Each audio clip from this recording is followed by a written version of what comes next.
Live? Welcome, welcome. It is Wednesday, 27th, first period. Okay? As you watch this, as second period watches this, I'm probably at Drake getting rained on and being cold and wet. Okay? It's only going to be ugly down there. Right. Such is life. We'll get by. There's some fast dudes and fast dudettes down there this weekend too. So it's too bad that it's going to be ugly. All right, Mrs. Black made me aware of a program that's starting just in time for all of you seniors that are going to be gone anymore. If you get on the Unity Point website, and this is the Health Careers Program at Unity Point. This is something new, and so why can't I get rid of all that purplish stuff? There we go. Okay, so if you click on there underneath the link for careers and volunteers, there's a thing for Health Careers Program. Okay, and this Health Careers Program is for juniors and seniors interested in exploring health careers that meet the application requirements. Okay, but anyhow, to promote interest and awareness in health professions on a deeper level, exploration is important as students transition from high school juniors and seniors into either the workforce or college. Health Career Program helps assist students in finding out what path to take if they know they're interested in the health field. So I could see a lot of you guys being interested in this. You know, interested in the health, maybe not sure exactly which phase of it. Katie Cole is the coordinator for this. Katie's another ex-student. Okay, a lot of those out in the world now. Advantages: learn about various careers in the health industry, hear from healthcare professionals with the opportunity to attend various presentations and career days. Job shadowing. Job shadowing is excellent. A lot of times there are limits to job shadowing in terms of, thank you, in terms of what they'll allow you to do, what they'll allow you to see. But evidently, if you filled out the application and have met all the criteria, you can job shadow, which is an excellent opportunity. Mentorship through your hospital or your advisor. So I assume someone at the hospital then, thank you, is named as your advisor, and you would have the chance to meet with them and discuss options. Okay? Gain knowledge and the best plan of action for your career. Those are questions like, should I take this class or should I take this class? If I want to be this, where should I go to school? And this is a great opportunity, guys. This is great. Right? Student-to-student peer mentoring, connecting juniors and seniors who share the same career goals and interests. Social activities, planning with others in the program, learn about hiring and recruiting process. That's also a big deal. What does it take to get hired? What does it take to get a job? How do I get recruited? Okay, and so some great opportunities with this. It's a new thing, okay, but it's on the Unity Point website under careers and volunteers under the Health Careers Program. There's an application here which looks like this. I'm not for sure what the three options are. I'd have to look at that a little bit. You need a GPA of 3.25 and above, science or healthcare teacher recommendation, and a page essay on why you're interested. Okay? Takes you through the advantages, and you just fill out the blanks: extracurricular activities, leadership positions, work experience, recognitions, awards, community service. You guys have done all these things for your for college anyhow. Okay? Then here's your teacher recommendation. So, teacher then ranks you on leadership skills, getting along, respect, dependability, motivation, hard work or interest, and rating from 1 to 5. I will rate everybody with 5s as long as you supply me with lots of warm chocolate chip cookies. Okay? And if you have any special requests on that, you're welcome to write them on the back of a $20 bill, and I'll take care of that too. All right. So, no, that's a big deal, folks. That's great. So I can see a lot of you taking advantage of that. Too bad they're offering it for juniors and seniors, and some of you are soon not even to be seniors anymore, so it's probably more for the current juniors. The other one, Miss Black, is also starting a HOSA, Health Occupation Students Association. It's kind of like DECA, it's kind of like VICA, it's kind of like, you know, what those things are for business and vocation, whatever. It's the same kind of thing for health occupations. And again, that's going to primarily start next fall again, so that'd be mostly for juniors. But you can talk to Ms. Black about that. Not there? Mm-hmm. All right. Yesterday, we were talking about heart arrhythmias, okay? And arrhythmia means, the A means not or without, so it's without rhythm, okay? Which, as well as describing heart, it also describes my dancing experience, okay? That's kind of without rhythm, but anyhow. Just as the bell rang yesterday, we were talking about how these things are diagnosed. We talked about ECGs, and we will come back and talk about ECGs again, okay, in much greater detail. We talked about the Holter monitor, and the Holter monitor is a device that it's kind of a portable ECG. If someone had some kind of a heart episode and they went to see the doctor did an ECG and said, your heart looks fine. Okay. Well, I don't know, Doc. I was out running around. I was out golfing. I was out doing whatever, and the heart was messed up. Well, in that case, they put on the Holter monitor. I think I showed you a slide of that yesterday, but it's just a series of sticky patches hooking onto a belt, a little device on the belt, and that records your heart activity for a day, for a week, whatever it happens to be. And eventually the doctor can download that and see what your heart's been doing over that period of time. We also talked about the echocardiogram, and the echocardiogram was the little sonar device that passes across the chest and gives you a view of blood flow inside of the heart. You can see if the chambers are working correctly, if the valves are working correctly. We also talked about a stress test, that if a person shows up with some sort of cardiac issue, but everything appears to be okay now, but when they were exercising, when they were golfing or something, they had chest pain, it's very likely a doctor would give them a stress test. The stress test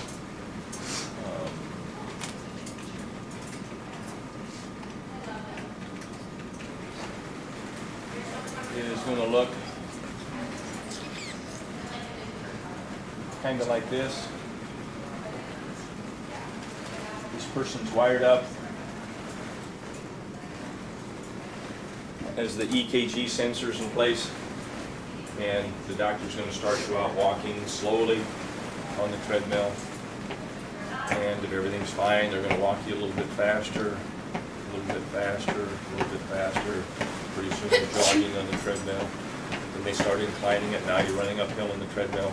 The point is to take you to exhaustion, and if you can, under supervision, if you can get to that point with no heart episodes, it's all good news. I've actually done this a couple different times where I was out running in the mornings. It's been some years ago, out running in the mornings and had some chest pain, and came home and mentioned to my wife, and again she went from 0 to wherever immediately, and said, we're going to the hospital. I think I'm okay. And I think I probably should. Went out there in the morning then, and they went through all the tests. They said, no, your heart's fine. I actually just got back my, it's in here. This is kind of adds to that story. Every year, I told you last week that I went out and took blood at Trinity, okay, for the cholesterol levels and such. We do that every year, and so I got back my cholesterol and my glucose and my HDL and my LDL and all those things, and all my blood chemistry is fine. But still, you can have good blood chemistry and still have heart episodes. So anyhow, It's been a lot of years ago. But I had the chest pain, went out and had a stress test, and went 15 minutes, and met with a cardiologist, and he said, you just went 15 minutes on the treadmill? Yep. Okay, thanks, you're out of here, fine. I'm out, doc. Where was the pain coming from? And basically what the doctor said is, I do hearts, it's not your heart. Your heart's fine, okay, it's something else. What, doc? I do hearts. It wasn't quite that blunt, but pretty much what he said. So it could have been muscle, it could have been skeletal, it could have been reflux, it could have been gastric, heartburn, lots of other things it could have been. But it wasn't heart, which was good to know. Right? Along with that, they can do a cardiolite test where they inject a dye into the heart, and then as the blood flows, they can watch the dye go through. The other time stress tests are good is, let's say a person's had a heart attack. They're out golfing, okay, and had chest pain, went in, said, yeah, you are having a heart attack, and maybe it's a minor heart attack. And so they went through all the rehab stuff on it, and eventually the doc says, you're fine, go back out and live your life. Well, I'm not going golfing again. It's okay, you can go golfing again. Nope, last time I was golfing, about killed me. I'm not going out there again. You can go travel, go see the grandkids, go south for the winter. Go, nope, I'm just going to sit in my house. I'm not going to do anything. Okay, it scared me. And people get scared by episodes like that. Well, then the doc says, I'll tell you what, guy, jump on the treadmill. Okay, and under supervision, while you're being wired, they'll take you to exhaustion and prove to you your heart's okay. And that's all good. You know, then you can say, okay, I guess I am okay. I'll go out and live my life. I'll stay active and do whatever. Make sense? Mm-hmm. All right. Moving on. As we were talking about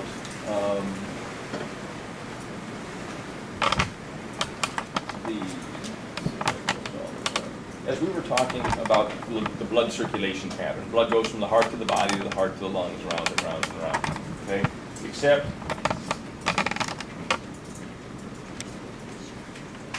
in babies, before birth. Fetal circulation. What is the one system in the baby that's not working? Respiratory.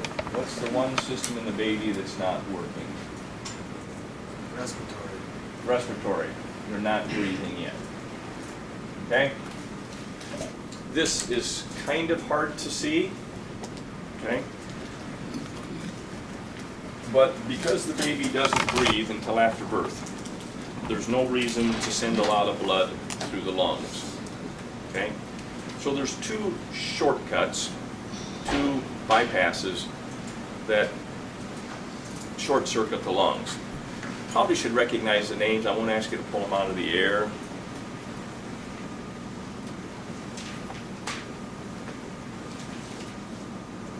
Foramen oval and ductus arteriosus.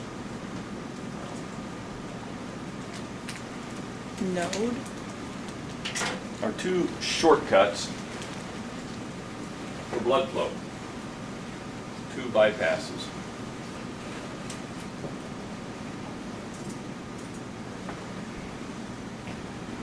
They're kind of hard to see in the diagram, and that's okay. I'm not going to worry about that too much. But typically, we said blood goes from the heart to the body, to the heart, to the lungs, back to the heart. Well, what this does is it bypasses so the blood goes from the heart to the body, back to the heart. And it kind of shuts off the lungs. Not entirely. Obviously, the lungs are living tissue. They need blood flow. But there's not large volumes of blood sent to the lungs. The foramen oval is a little hole between the two atria. Okay? Foramen meant what? Remember back in the skeleton, the foramen was a hole or an opening. Okay? So the foramen oval is a round hole that's between the two atria. The ductus arteriosus is connecting the the pulmonary artery to the aorta. Okay? See if I can find maybe a better diagram of this. It's not really doing the job for me. And they're all kind of hard to see. Yeah, they're all. Yeah, this is kind of doing it too, but it's still hard to zoom in on it. Okay? But here's the foramen oval. It's going from the left atrium into the right atrium. So when blood comes back from the right atrium, comes back from the body, okay, it goes right over to the left atrium again. So usually blood goes from an atrium down to a ventricle. In this case, it goes from the atrium from the right to the left, back out to the ventricle, into the aorta of the body again. Here's the ductus arteriosus. Blood is attempting to go through the pulmonary artery. It goes through the ductus arteriosus into the aorta. Right? Don't worry about the details, just the concept that there's two shortcuts that allow blood to bypass the lungs. Okay? What obviously has to happen at the moment of birth? It's gotta close. Both of those have to close.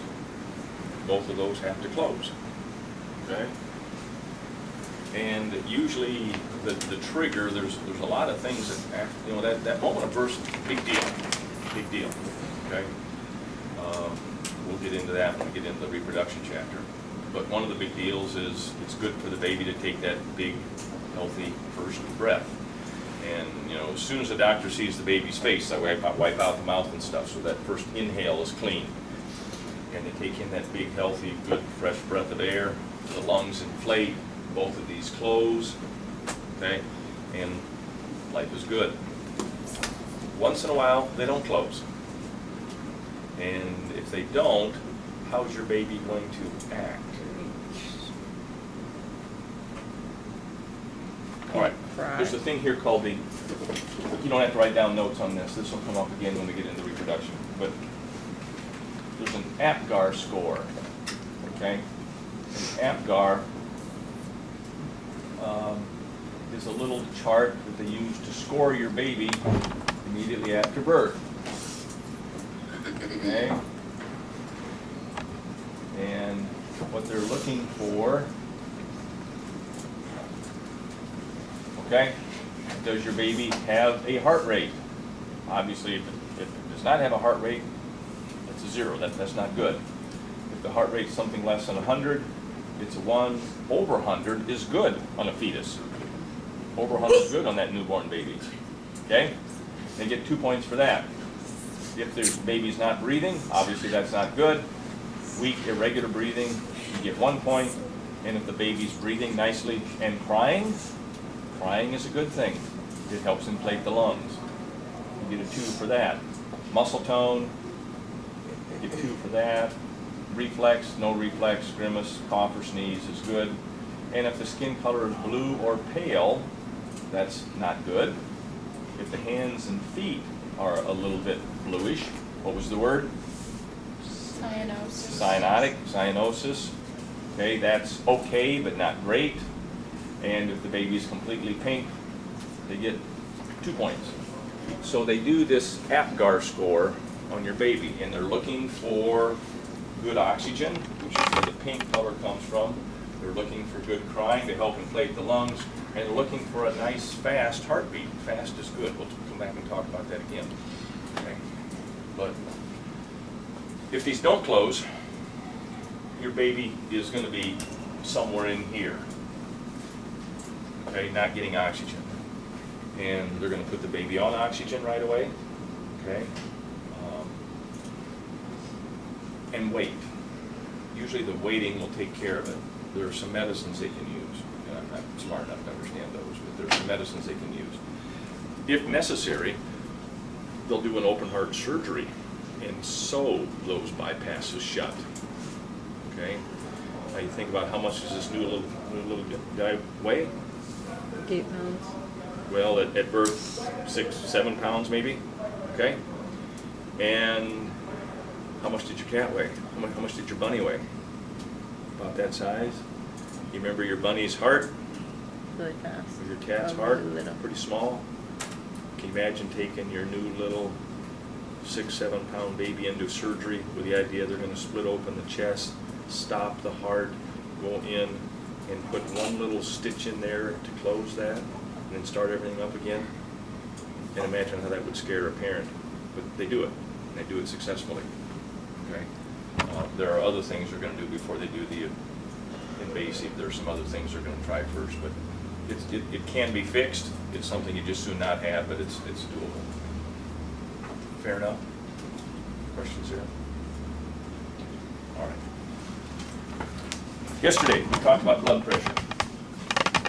So let's go on there. Yes, sir. Quick question for you. What's that? Those new textbooks, I know you sent me something, now I can't find it. Did you email it to me, did you text me? I know I read it the other day, now I was gonna go back and start ordering them, and now I can't find it. Sorry, I know you're middle of It's all right. screwing this up. I'll bring it back to you, thank you. I have no idea. It's the 14th edition. Probably. That's the 13th. You want the 14th. $316, guys. You guys wanna pay for that? Welcome to college. It's ridiculous, isn't it? Did you think about the advantages of taking this class, guys? Mm-hmm. You get a free book. You go to college, take that, you'd pay $316 for the book. You'd pay another $150 for the lab book. You'd also pay your tuition And a lab fee usually. and a lab fee. I'm paying So that right now. Yeah. I get So, to keep my book and at some sell point in it. time, you need to thank the school for these 30 hours of credits you're graduating with. I'm serious. You need to thank people for these 30, 40, 50 hours of college credit that they're paying for. Right? Because you have saved yourself thousands and thousands and thousands of dollars. Yourself and or your parents. You realize that, don't you? It's a big deal. A lot of you are going to college as a sophomore. You're going to step on Iowa State's campus or wherever as a sophomore already. That's huge. The amount of time and money you've saved. Yeah, but this is the last year for this textbook, so we got to get a new one next year. And if we buy them brand new online from the manufacturer, they're $316 each. Is that a lot? That's to me that's a lot. What if you buy it in bulk? Buy what? Buy it in bulk. Isn't it Well, cheaper? but you don't. When you go to college, you're going to go to the bookstore and buy your book. You don't get a chance to buy it in bulk. So you guys can't do that? The school does, and there's probably some level of school discount, but that actually might be a school price. That might be a school price. So it'd be more for us. You can also buy them. You can rent textbooks. You can buy e-textbooks. That's a big deal now. I like it, but you can buy e-textbooks. You can buy them on Amazon. I've seen this one on Amazon for $150 for next year for the new edition. I've seen it on Amazon.com. In fact, that's what I told him to do. I said, go to Amazon and buy them. I don't care if it's got a year's worth. Yeah, year's use might as on it. well. Yeah. I would. All right, blood pressure. We played with some blood pressures yesterday. We played with some sphygmomanometers yesterday. Okay. We said that blood pressure is a general indicator of how hard is your heart working to force blood through. We said the systolic and the diastolic.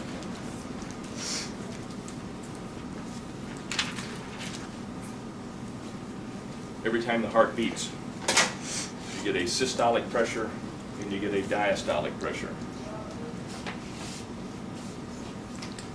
The systolic, again, is telling you the pressure in the arteries when the heart contracts.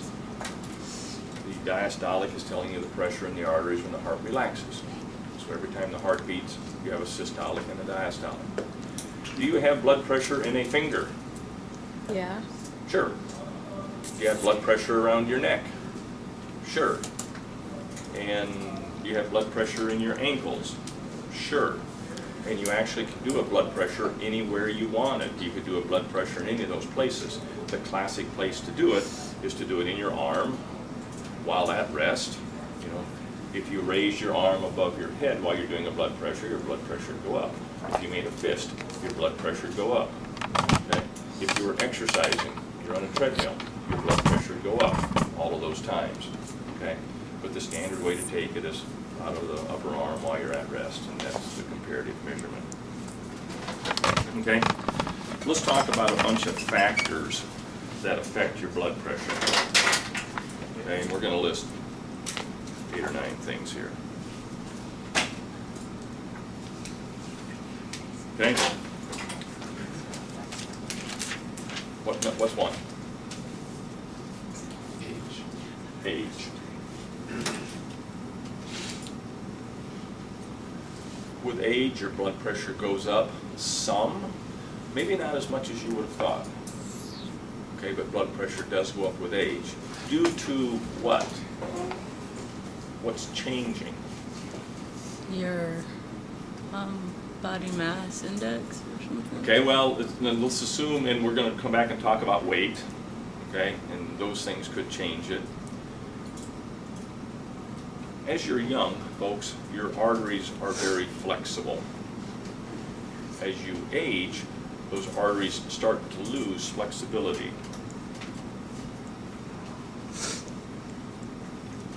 Called atherosclerosis.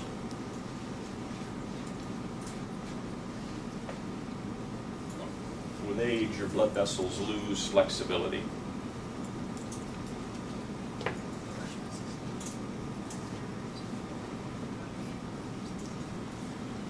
With age, this is commonly called hardening of the arteries. Okay?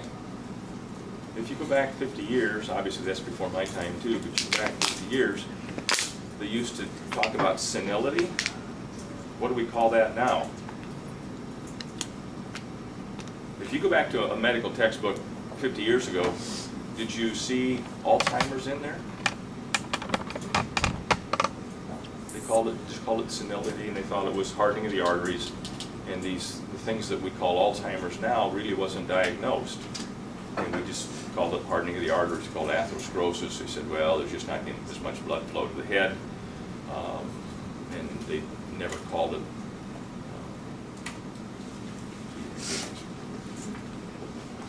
Alzheimer's. They just lost that word, which isn't a good one to lose. Lose a word, don't lose Alzheimer's. It's anyhow, okay? But yes, that happens. Okay? As we talk about diet, what 2 phases of diet? What are we talking about here that contributes to high blood pressure? Input and output.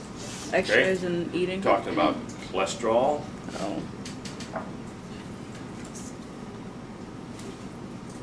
I've shown you cholesterol. We've talked about it a couple different times. I said cholesterol is a good thing. Okay, you need some cholesterol.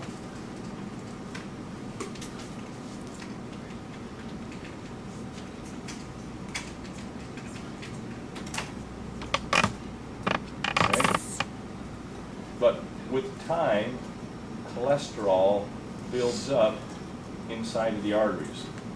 This is showing you a cross section of an artery, and this shows a little bit of cholesterol that starts to build up, and then it builds up more, and it builds up more. And this is where you see the numbers like his arteries were 60% or 70% or 80% blocked. Okay, I don't know what percentage you'd call this when you didn't do the math. But this is showing you the death of an artery.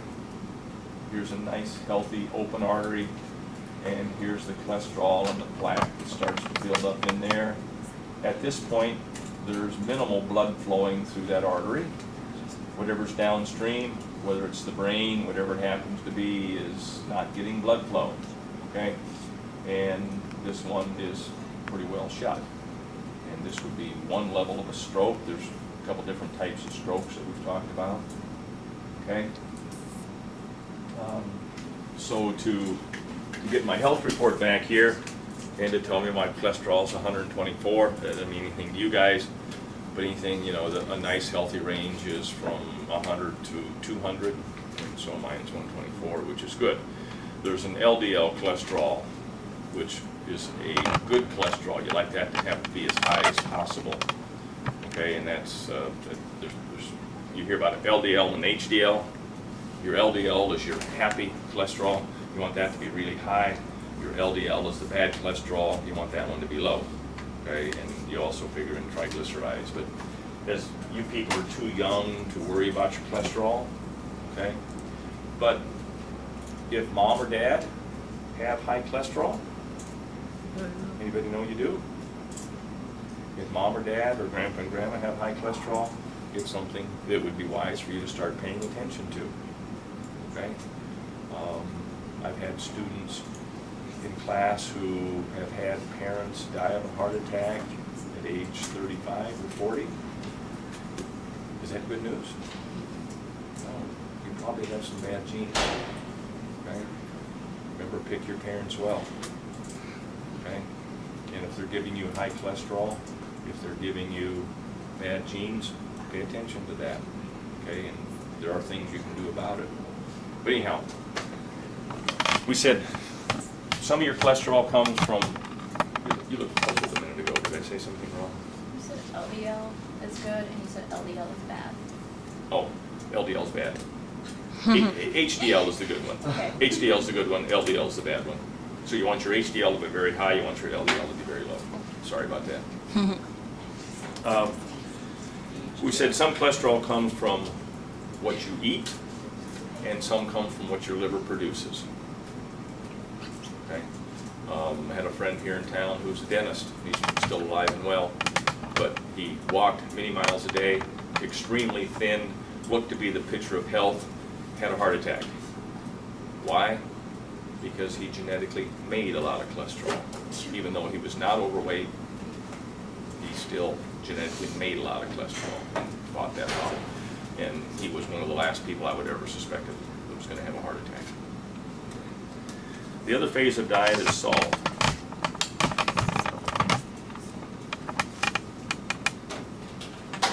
Anytime you eat foods high in salt, it makes you retain fluids. Okay? As you retain fluids, it makes your tissue puffier. Okay? It makes your cells fuller. Okay? Maybe more than you wanted to know. Okay? Let's see. After the girls, boys, who's track meet last Tuesday night? Girls track meet last Tuesday night. Okay? Someone found out afterwards, and they had some chicken wings afterwards. Okay? And evidently those chicken wings were very salty. I had some fluid, juice, whatever, with that, lots of water. Okay, more information you want to know. Usually I get up once or twice in the middle of the night to go to the bathroom, right? Just kind of old man syndrome. I get up and go to the bathroom in the middle of the night. And I drank a lot. Drank a lot of liquid, okay? And I'm thinking I'm going to have to get up once or twice in the night, which is fine, that's what I do. Alarm went off at 5:30. Thought, wow, I didn't ever go to the bathroom. Why? The chicken wings had lots of salt on them, okay, lots of seasoning. And as I felt my hands, they were puffy. My face was puffy. I don't eat a lot of salt. I never add salt to my food, okay? But I'd eaten those chicken wings. It made me retain fluid, okay? I'm sure it made my blood pressure go up a little bit. All very temporary, okay? All very temporary. But it happens. Okay. You've had grandma or grandpa with a heart attack maybe? First thing to do is take them off of salt. Does that make it hard to go out and eat? Mm-hmm. Makes it very hard to go out and eat. Almost all year. Any processed food, any pre-made food is going to be high in salt. Why do you add salt to your food? Pardon? Okay, it is a preservative. Now that's a lot higher. That's more than just a couple shakes. I mean, that's a lot higher dosage. But why does Campbell's add salt to their soup? Why does whoever add salt to their chicken dinners? Why does Hy-Vee salt all the food that they're serving you? Tasty. Flavor. okay? When you walk out of Applebee's and you just paid 20 bucks for a steak or 20 bucks for a dinner, are you gonna say, that really didn't taste very good, but I know it was good for me? Is that what you're gonna say after you pay 20 bucks for a meal? No, you pay 20 bucks for a meal, you wanna say, that was really good. And how does Applebee's make it good? Lots of salt, lots of seasoning, okay? And it's the same way, obviously, with the potato chips and your salt and your popcorn. Why does the theater put salt on your popcorn? 2 reasons. One of them is makes it taste better. The other is they sell more pop. Okay? But they put a lot of salt on your popcorn. And as soon as you have a heart attack, they're going to put you on a no-salt diet, which means you don't buy the same can of Campbell's soup. You don't buy the same can of corn. You buy a can of corn, has it been salted? Has it? Yes, it has. But you don't even notice it. Have you ever accidentally bought a can of corn with no salt? Well, I just buy a can of corn, take it off the shelf, take it home, open it up, put it in the pot, warm it up. Yeah, this is terrible. No salt. Okay? And salt is hidden in all your foods. It's hidden in everything. Okay? And it makes you retain fluids. All right. Blood volume.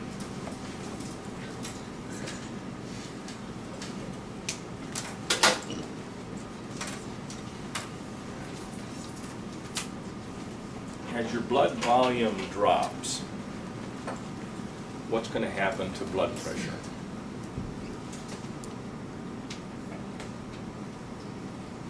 Blood pressure is going to drop. As your blood volume drops, your blood pressure is going to drop. What's going to make your blood volume drop?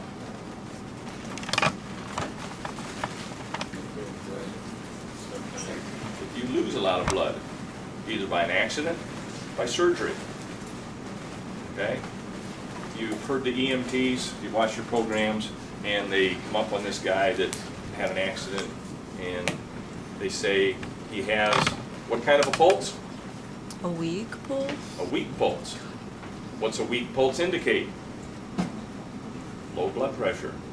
We're having trouble getting a pulse. That could indicate low blood pressure. Okay? And what's your pulse going to do? Is it going to go up? Is it going to be rapid, or is it going to be slow as your blood pressure drops? Slow. Your body's going to compensate with a real rapid pulse, but a weak pulse. Because you're not getting oxygen to the tissue, the body's going to say the heart needs to beat faster. So you're going to have a real rapid pulse, but a weak pulse. Oh. What's it called? What's the general term that says you've lost blood and your body's going through shock? Yeah. This is shock.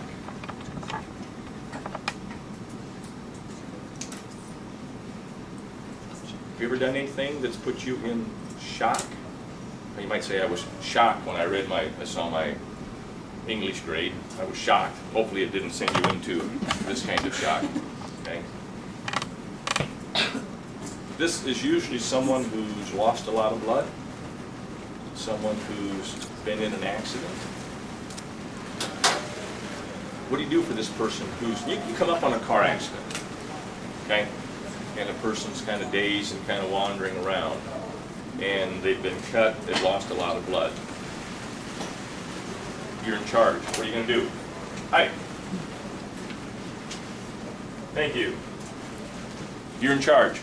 Like lay him down and like keep him awake. Yeah. Lay him down. Why? So the blood you can flow through easily?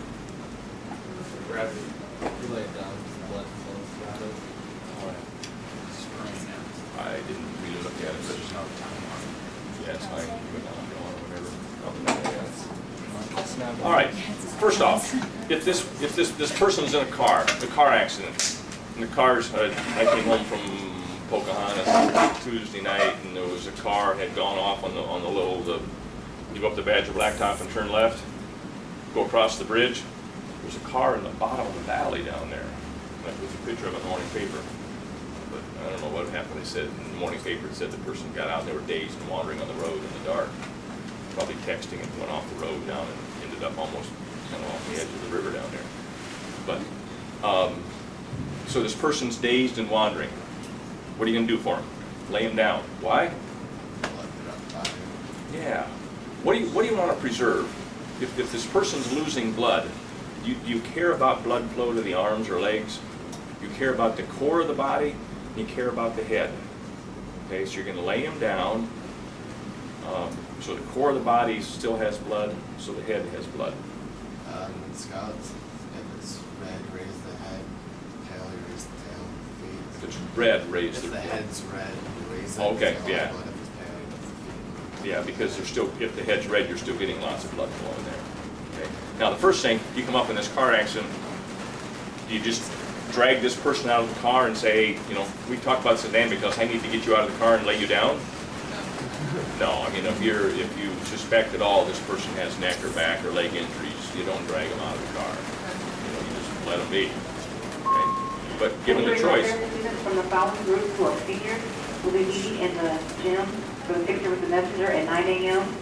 Band, DECA, off-stage music, orchestra, baseball, choir, basketball, boys golf, big dodger, color guard, little dodger, swimming, tennis, student body officers, bowling, cheerleaders, cross country, Dodger tennis, captain, football, FCA, SGPLA, cheer honor squad, link crew, soccer, softball, girls golf, musical, pom team, senior class officers. why doesn't just everybody go down at 9 o'clock? And volleyball.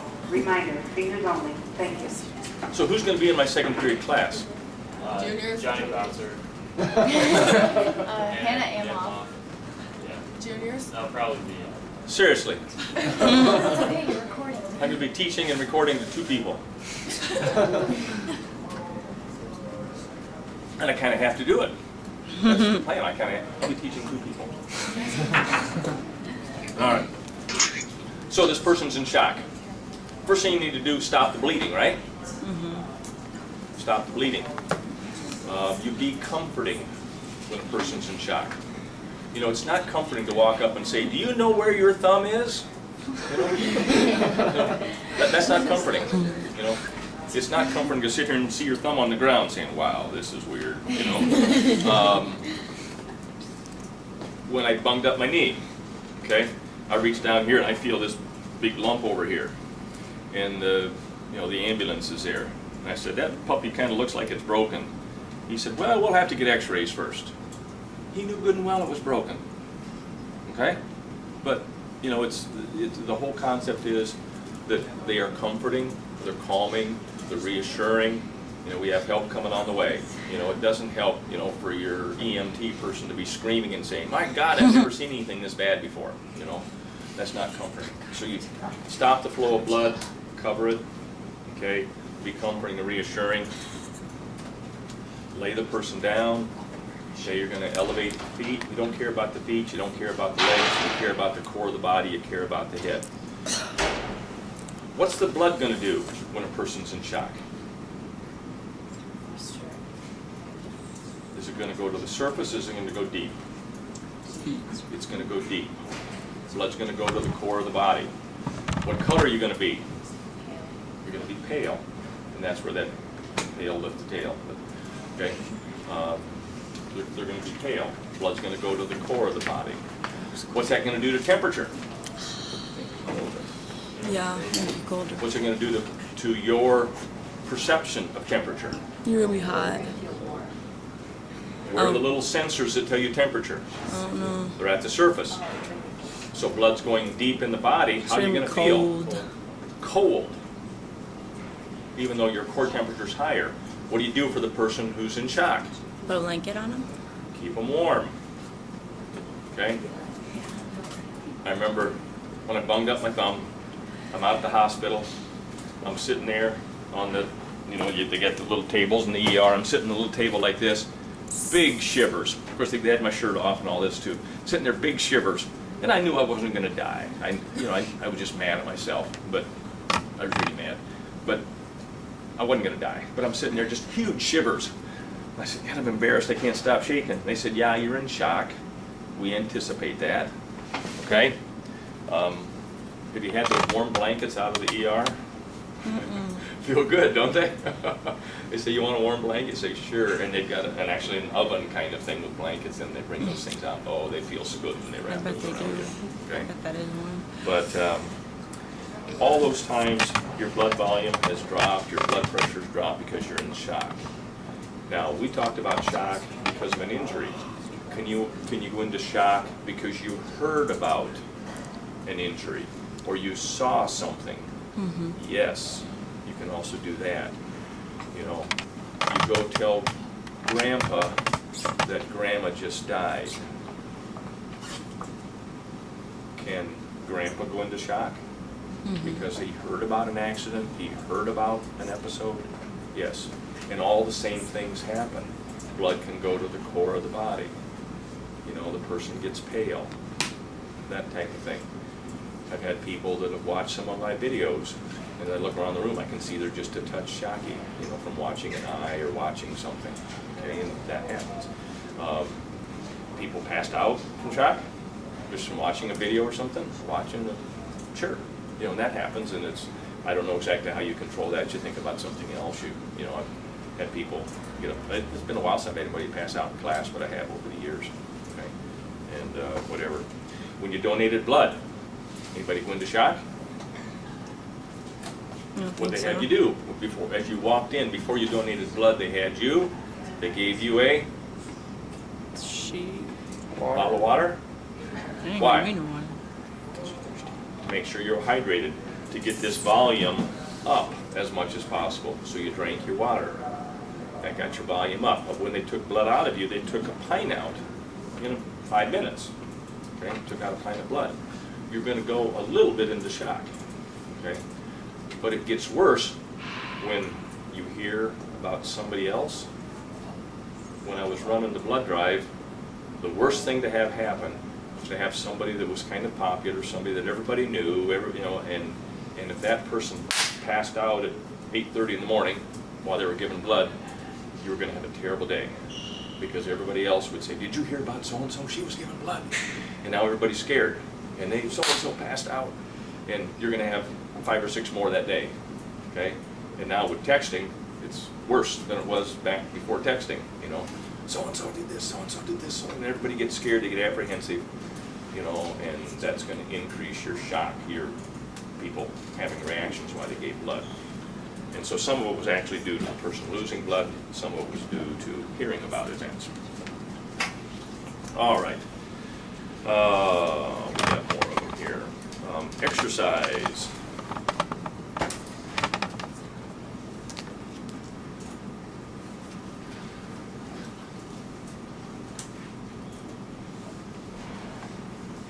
Is exercise going to increase or decrease blood volume? Decrease. Or excuse me, increase or decrease blood pressure? It's going to increase it. Exercise is good for you. Exercise raises blood pressure. Therefore, high blood pressure must be good for you. If A equals B and B equals C, then A equals C, right? So exercise is good for you. Exercise raises blood pressure. So therefore, high blood pressure is good for you. No, it doesn't work that way. Okay.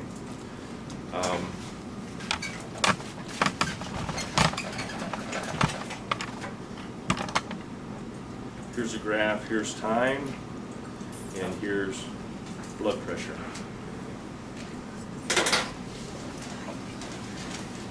You start out, my whole class is leaving here. Some of my class is leaving.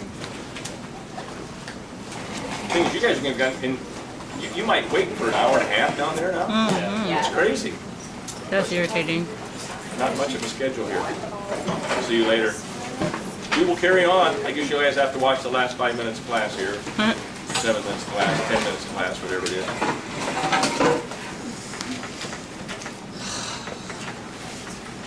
Take care. See you Monday. Catch Tuesday.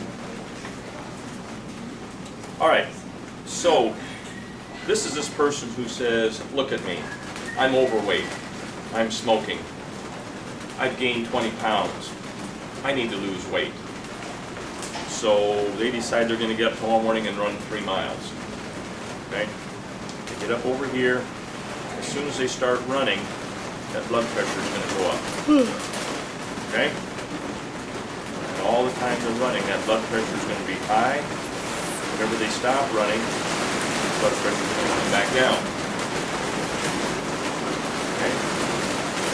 That happens to anybody.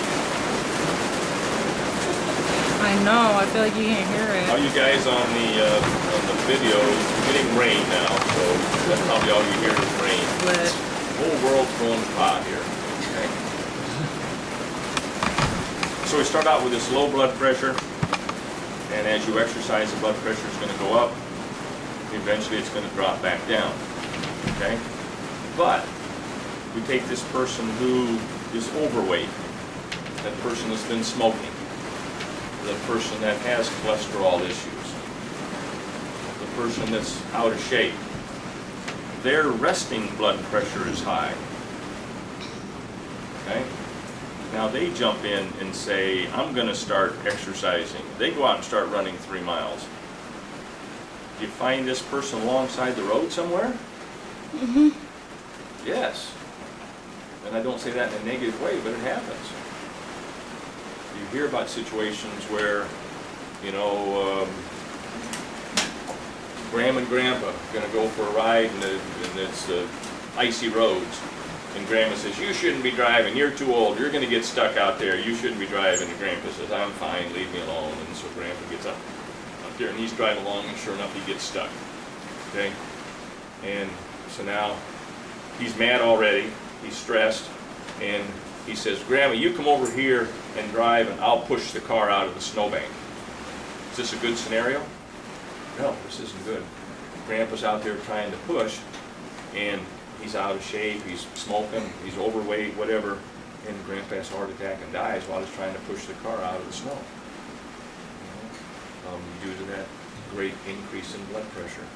Not a good scenario there.